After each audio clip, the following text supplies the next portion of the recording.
I reach out and hold her hand. Unlike last week, she does not respond by squeezing back. She chokes a little bit and then continues her ragged breathing. I hear a sound at the door. I turn. What I see perplexes me. It is the woman with the ill-fitting green cardigan sweater from the library. She does not speak.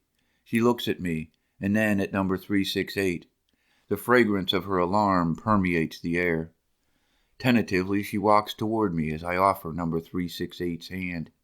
I stand and offer my chair, though I find myself unable to speak. She sits down.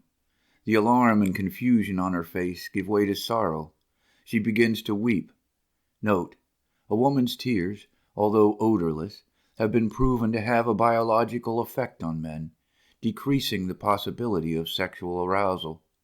See Scent of a Woman's Tears Lowers Men's Desire by Stephanie Pappas, Live Science Online Journal.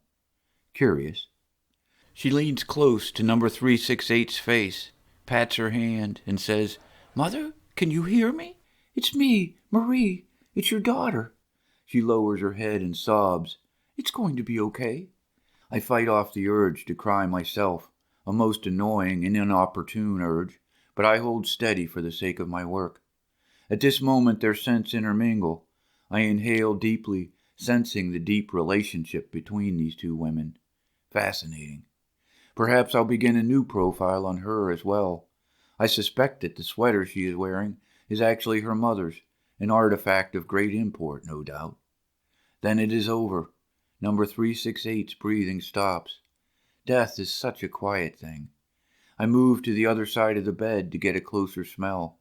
It is the subtlest of odors, death, not unlike the smell from when one falls from lucidness into the first moments of dreaming, but perhaps a touch sweeter. I jot down my findings and lay my notebook down momentarily. I rub the sinus passages around my nose to get as good a whiff as possible, hoping perhaps to find some variation from the last profile to die. Marie stops crying. She sniffs up the excess mucus in her nose and turns to find a Kleenex. After blowing her nose, she returns her attention to me. "I've seen you at the library. I don't understand why you are here," she says. Unable to speak, and having completed my work, I leave. My findings support the possibility that all deaths are accompanied by the same fragrance. I will continue to work on profile number 366, Marjorie Coleman, for more conclusive evidence. I've noted a subtle change in her scent, just as I did with the others as they neared death. I suspect that she will die in approximately 9 days based on my averages. Working with her has proved challenging because she receives numerous visits from family, and I'm afraid my presence may not be welcome by them. The chances of being present at her death without interference is greatly diminished by this factor, but I feel compelled to persevere. I check my watch as I walk back down the corridor. Oh dear, Mother will be most unhappy if I don't get home to her immediately to serve her ginger snaps, chamomile tea, and to sing her to sleep. As I pass the front desk once more, Juliet shakes her head at me and says, "I know you ain't going to say anything to me, so just keep on walking." Over familiar.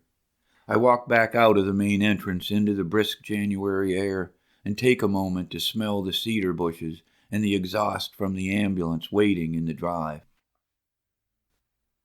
Whiff, a novella. Written by David Wilson Burns. Narrated by Peter Kuhn.